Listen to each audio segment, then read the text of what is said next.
Alhamdulillah wassalatu wassalamu ala rasulillah wa ala alihi wa sahbihi wa man wala. Allahumma allimna ma yanfa'una wa anfa'na bima 'allamtana wa zidna ilman yanfa'una. Allahumma ij'al a'malana kullaha salihah wa ij'alha liwajhika khalisa wa la taj'al li ahadin ghayrika fiha shay'a. Yan uwa masu kallo da sauraron mu a cikin wannan shiri namu mai albarka Mutaru Mugyara, nake mana sallama irin ta addinin musulunci. Assalamu alaikum wa rahmatullahi wa barakatuh. Shiri ne wanda zai dinga zo muku a kullum a wannan tasha taku mai albarka Africa TV.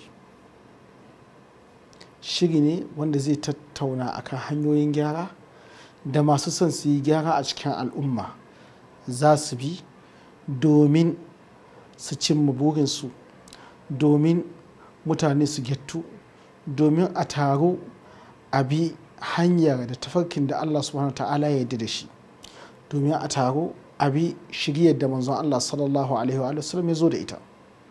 Shiri ne wanda zai dinga tattaunawa akan hanyoyin gyara da salo na gyara da dabaru na gyara a cikin al'umma. Gyara wajibi ne a rayuwarmu ta duniya saboda mu samu zaman lafiya a duniya, sannan mu samu kwanciyar hankali da jin daɗi da rabauta a gobe kiyama. Duk al'ummomi da suka gabata Allah ya turo annabawa gare su domin gyara da getta ɗabi'u da ɗora su akan shirya wadda Allah SWT yake so.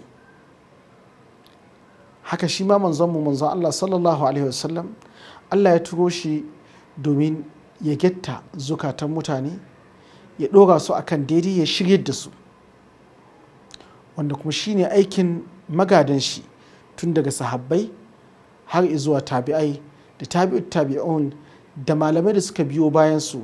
Duk ƙoƙarin da suke shine a gyara, a getta, a bi tafarki da shirya ta manzon Allah sallallahu alaihi wasallam. Tafarki ne na annabawa wanda ya wajaba a ce dukkan mun sifantu da shi, domin shi ne Allah subhanahu ta'ala yake cewa wa man ahsanu qawlan mimman da'a ila Allah wa amila saliha wa qala innani minal muslimin. Ba wanda ya fi kyakkyawan zance irin wanda ya yi kira zuwa ga Allah subhanahu ta'ala, sannan ya yi aiki nagari, sannan ya kasance cikin musulmai, ko ya ce ni ina cikin musulmi. Ma'ana ka zama musulmi, ka yi aiki nagari, sannan ka kira wasu zuwa ga abin da kake aikatawa. So wannan musulmi Allah SWT ya ce ba wanda ya fi shi kyawun zance, ba wanda Allah yake son maganar shi da zancen shi irin wannan mutum. Dole ne mu gyara, domin Allah SWT ya faɗa mana cewa mu dinna al'umma manzo Allah SAW mu ne fiyayyun al'umma, mu ne fiyayyun al'umma waɗanda aka fitarwa duniya. Kuntum khayra ummatin ukhrijat lin-nas ta'muruna bil ma'ruf wa tanhauna 'anil munkar. Ku ne fiyayyun al'umma da Allah SWT ya fitarwa mutane, kuna umarni da kyakkyawan aiki kuma kuna hani ga mummunan aiki. Don haka kira zuwa ga kyakkyawan aiki da hani daga mummunan aiki shine zai samu wannan khairiyya, mu cancanci wannan kambe na yabo da Allah SWT ya ce mana mu ne fiyayyun al'umma. Kenan idan muka bar umarni da aikin alkhairi, muka bar hani daga mummunan aiki, za mu zama al'umman da bata cancanci wannan yabo ba, kuma Allah zai kawo wasu daga cikin mutane da za su taru su yi wannan aiki su samu wannan yabo. Manzo Allah sallallahu ya ce, Allah ta'ala ya faɗa wa manzo Allah sallallahu alaihi wasallam ya ce, "Ul hadhihi sabili ad'u ila Allah ala basira ana wa man ittaba'ani." Ce wannan shine tafarki na, yace hanya ta da nake bi, ta yaya ina kira zuwa ga Allah akan basira, akan sani, wato ina sane da abin da nake kira. Dole ne mai gyara ya san abin da yake kira akan shi, domin ya san cewa wannan shirya ce ta manzo Allah sallallahu alaihi wasallam, sannan ya san halin wanda zai kira. Mutum ne kangarare koko mai biyayya, na kusa ne ko na nesa, shugaba ne koko daga cikin sauran gama garin mutane ne, ya zaka kira shi, ya zaka nuna mashi ya yi kuskure, ya zaka gyara mashi. Wannan da sauran abubuwa za mu ji hanyoyi da dabaru da falala ta wanda ke umarni da aikin alkhairi yake hani daga mummunan aiki da darajar da zai samu wajen Allah, da kuma idan muka yi sakaci da wannan aiki wani irin wato azaba da narko ne ake tsoro ya cin mana, ya mamaye mu, ya rufe mu. Duka a wannan shiri mu taru mu gyara za mu ji hadisai da za mu zaƙulo daga cikin littafin Allah, daga cikin maganganun hadisan manzon Allah sallallahu alaihi wasallam, wanda suka yi nuni, suka yi ishara, suka lurar da mu akan muhimmancin wannan aiki na umarni da kyakkyawan aiki da kuma hani daga mummunan aiki. Wannan shiri za mu karanta wani littafi na wani bajimin malami wanda ya ba da rayuwar shi akan wannan fanni na ƙoƙarin nuna wa mutane hanyoyin da za su yi kira kyakkyawan aiki kuma su yi hani daga mummunan aiki, wato shine Abdullah bin Abdurrahman al-Watban Sheikh Doktor, wanda malami ne na ƙasar Saudiya. Ya yi wannan littafi ya samu suna Riyadul Muhtasibin, wato dausayin masu umarni da hani zuwa ga wato tafarkin Allah subhanahu wa ta'ala. Ya tattara hadisai 40 wanda su ne za mu karanta a wannan majalisi bi idinillah azza wajal, da za mu wato lurar da mutane fa'idodi da ke cikin waɗannan hadisai da malam ya tattara, sannan mu faɗi hukunce-hukuncin da ke cikinsu.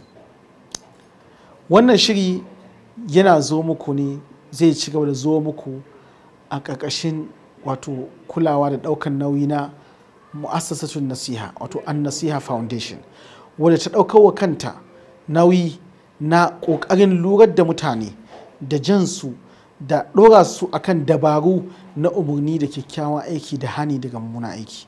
Aikinta shine ta ganar da mutane, ta nuna wa mutane cewa yana da kyau idan kaga an yi mummunan aiki kana, yana da kyau idan kaga an bar wani wato aiki wanda Allah subhanahu ta'ala yake so, ka lurar ka ba da umarni cewa a je a yi shi.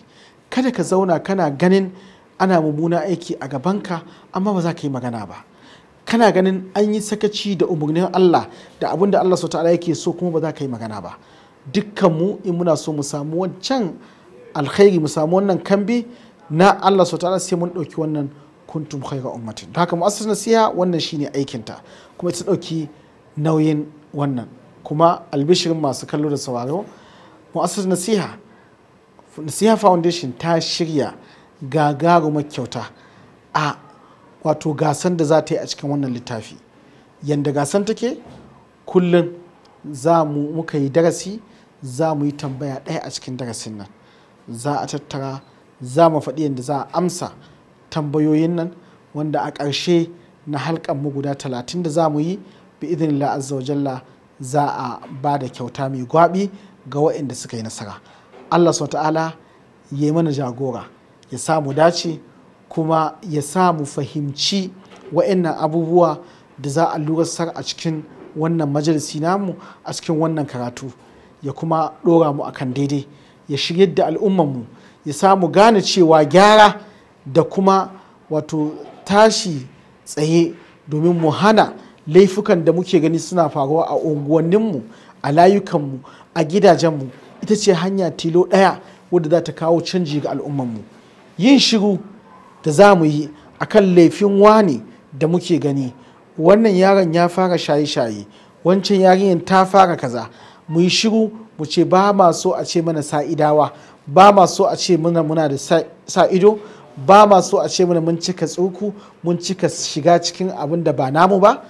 So sai mu yi shiru, daga nan wannan yaron da ke shaye-shaye ya jawo wasu 'yan wata anguwa su haɗu, su zama group, su zama gang, su zama 'yan ta'adda wanda za su addabi unguwa, daga nan su addabi gari, da daga nan su addabi ƙasa.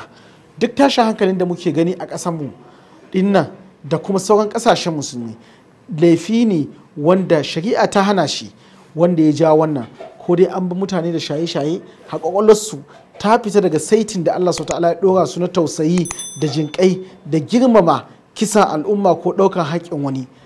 Bayan wannan shaye-shayen sai ƙwaƙwalarsu ta nuna musu abin da suka ga dama, shikenan sai su yi, daga nan su fara har abin ya kai inda ba a yi tsammani ba. yaro a unguwa yana fara daga kallon mai shan sigari, daga nan ya fara gwadawa, daga nan ya tashi daga sigari ya koma wiwi, daga nan ya fara shaye-shaye wanda za su kawo mashi da hankali, daga nan sai ta'addanci, ko kuma idan bai samu abin da yake so ba ya ɗauka ya yi sata domin ya saya, daga nan sai ya samu wasu masu irin wannan wanda su kuma suna da wani experience sama da nashi na ɗauke-ɗauke, ko kuma suna da experience na ɗaukan su kwangila su kashe wani, shikenan sai abu ya cakuɗe.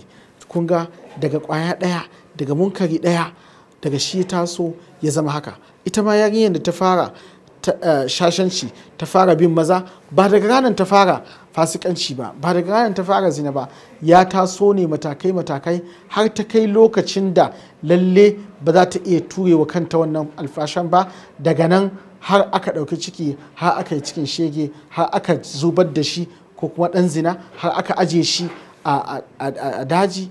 Wannan duka daga ƙananan abubuwa suke fara. Shi yasa laraba suke cewa duk wata wuta da gobara da ta tashi daga ashana ɗaya da aka kyasta, shi yasa ta zama. Don haka wannan shiri zai lurar da mu dabarun da za mu taru mu gyara al'ummarmu, mu gyara gidajenmu, mu gyara 'yan uwanmu, mu nuna musu abin da yake daidai, mu hana su daga abin da yake ba daidai ba. Allah subhanahu wa ta'ala ya sa mu dace, a biyo mu a cikin wannan shiri. Allah subhanahu wa ta'ala ya ba kuma mai rabo sa'a a wannan musabaka da za mu yi. Wassalamu alaikum wa rahmatullahi wa barakatuh.